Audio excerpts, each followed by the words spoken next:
कोल्हापुरात दीपोत्सव साजरा का करतात माहिती आहे का? त्याच्या आधी हे एडिट बघा.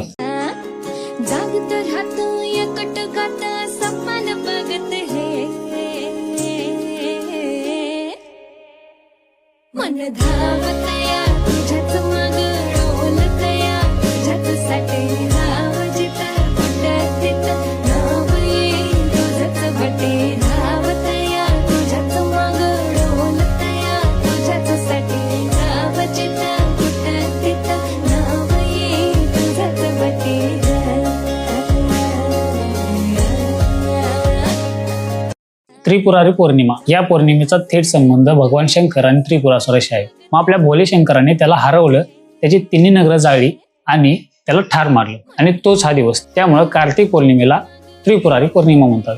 आणि आपल्या कोल्हापुरात पंचगंगा घाट आणि राजाराम बंधारावर नदीत दीपदान करून कोल्हापूरकर हा आनंदोत्सव साजरा करतात.